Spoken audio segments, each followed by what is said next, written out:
when you failed, why did you fail? Why did you fail? And so it's kind of quiet. Just shout it out. And somebody said, well, we didn't have the right technology. And somebody else shouted out, well, we didn't have enough time. And somebody else said, we didn't have the capital resources, also known as money. Somebody else said, well, we didn't have the right people. I said, that's what most managers tell me. I didn't have the right people. Most people say, we didn't have the right manager. Everybody kind of had that nervous laugh. And more things kept flashing out faster and faster. And then all of a sudden I heard a voice in the darkness that said, I didn't have enough Supreme Court justices. And there was this pause, and all of a sudden people started laughing and then clapping. And I looked down in the front row in the darkness, and there was Vice President Al Gore. And he laughed, everybody kind of giggled, and I said, wow, that's one way of explaining why you failed to achieve your goal to be president. But I said, let's look a little deeper. Everyone here is given reasons, and I've used some of these too, so I'm not pointing any fingers here. But what are these reasons? I didn't have the time. I didn't have the technology. We didn't have the right contacts. We didn't know the right people, in other words. We didn't have the tools. We had the wrong leaders. Everybody's got their list, but what do all these things have in common? I didn't have enough Supreme Court justices. What do all these things have in common? And all of a sudden, there's a pause, and somebody said it. They're all resources. I said, that's right. The biggest illusion we have in life of why we fail to achieve something is we start to believe that we're missing the resources. And what I can tell you, having lived 3 decades working with the most successful human beings on the face of the earth, I'm talking about titans of business, the most powerful political leaders. I'm talking about everybody from a Nelson Mandela, a Mother Teresa, a Princess Diana, a Gorbachev. I'm talking about President Clinton. People from every walk of life, going to sports, the Agassiz, the Gretzkys, these days the Chuck Liddells and Ultimate Fighting. I've been through all of them, worked with them all directly. I've got to get in their mind. I've got to ask Gorbachev, what ended the Cold War? I've got to hear from people's point of view, what has shaped the destiny of this country and of this world. And you know what I find out as I dig under it all in my own experience as well? Resources are never the real problem. The real problem is a lack of resourcefulness. Now, what do I mean by that? What I mean is, you can get the resources if you're resourceful enough. And what makes us resourceful? You got it. Human emotion. We're either unresourceful or resourceful based on the habit of emotions that we use most often. Do you get yourself in the habit where you get frustrated, tired, overwhelmed, angry real easily, or bored? Or is your habit more determination, courage, playfulness, interesting, curious, courageous? Where do you spend more time? See, think about it. If you don't have the money, but you are creative enough, can you find a way to get the money? The answer is yes. Anyone who's ever succeeded has done it. If you don't know how to get through it, the obstacle seems absolutely impenetrable. You can't change it, but you're determined enough. Will you find the way? If you have enough determination, enough flexibility, enough creativity, the answer is yes. If you don't know what to do and you need help and you care enough, there's enough caring, enough love, enough caring for other people, you bet you can find someone who'll help you. So I said, it's never the resources that's the real problem. It's the lack of resourcefulness. It's a lack of emotional strength or emotional fitness. You didn't use all you're capable of. And I said, so let's look here, Vice President Gore. I said, I watched you last night give a speech on global warming. This was prior to the movie An Inconvenient Truth coming out, by the way. I said, I saw a passion in you last night that moved me. And I remember years ago, you and W. Bush having a debate. And I can remember vividly wanting to vote for you, but I couldn't because there was just no emotion, no passion, and nothing like this.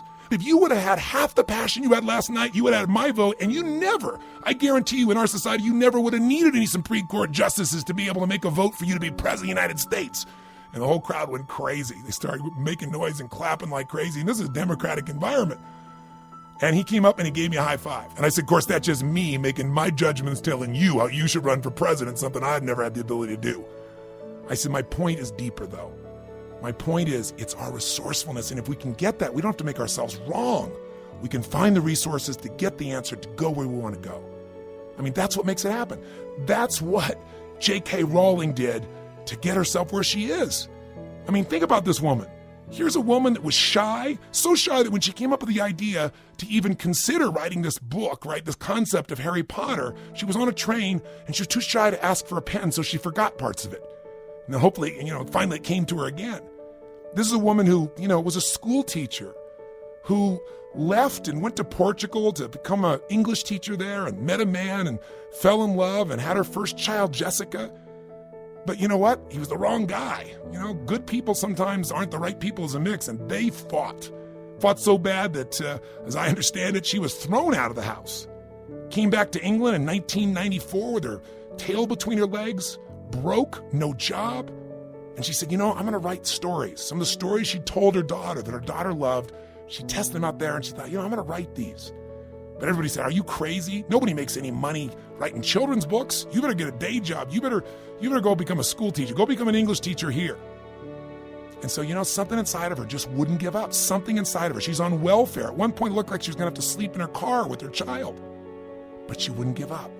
Something in her mindset, something in her was resourceful enough to find some creativity. That's all she had. Her only resource was passion, imagination, creativity. But she converted that into a story. And by the way, when she went out and took that first book out to everybody, did people just jump all over and go, oh my God, this is the greatest children's book of all time? The company in the UK that actually bought the rights to her book gave her £1,500, which these days might be worth about $3,000. And they only published 1,000. 1,500, by the way, went to the libraries. Nobody thought it was going to go. And then it caught fire. In fact, today, if you had one of those original 1,000, that first printing, they're worth $50,000 each. In her last printing of her last book, the 7th book, it sold 11 million copies in 24 hours. That never happened in human history. She has sold more than 400 million Harry Potter books. 400 million. And the woman who was on welfare, who had no resources, is now a billionaire. Come on.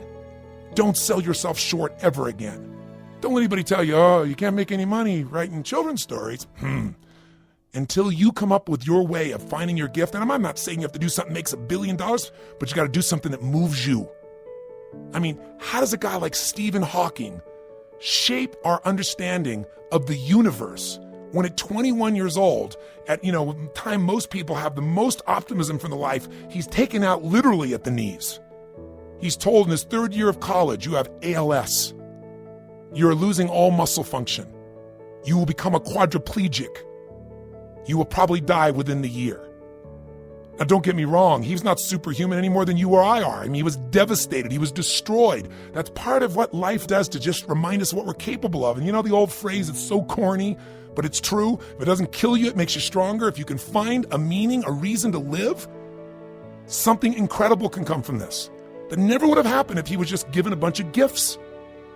And the ultimate gift he got when he felt like he had no reason to live, he was depressed out of his mind, felt dead inside even before he'd physically died, completely depressed. God stepped in and gave him the greatest gift you can hope for. The right woman in his life, a woman who loved him and fell in love with him after he had the disease. A woman who saw his soul, and that gave him a reason to live. If you ever hear emotion in me when I talk about relationship, it's because I've never been at that point, but I can tell you what, I have the same depth of appreciation and knowing of what it means to have someone who you love and who worships you.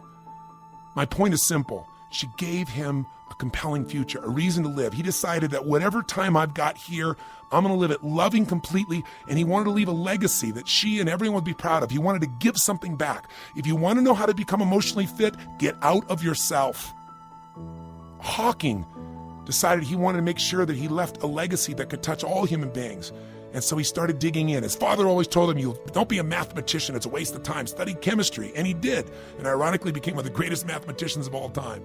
And all of a sudden he starts having these insights. He starts utilizing these breakthroughs. He starts showing us how the universe could have been created.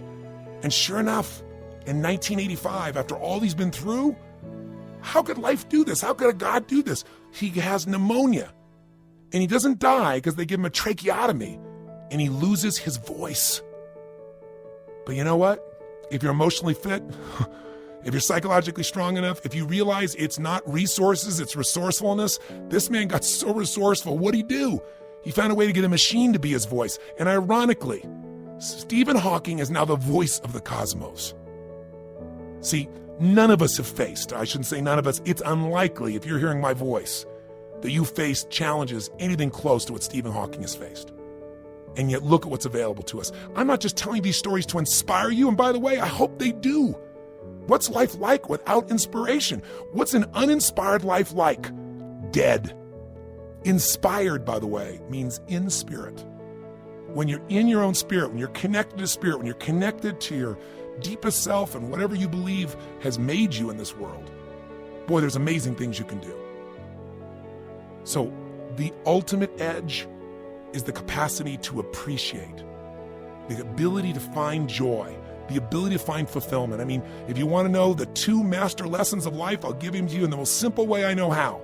No matter who I've met and where I've gone in life, people that master life have mastered these 2 things. Most have only mastered one at best. The first master lesson of life is the science of achievement. And if you think I'm talking too much about really being fulfilled, I spent the first whole segment of my life figuring out how do I get from where I am to where I want to be? You know, how do I really finally step up and achieve what I'm after? How do I transform my body? How do I really find the relationship and then make that relationship not just okay, but passionate and alive and fulfilling?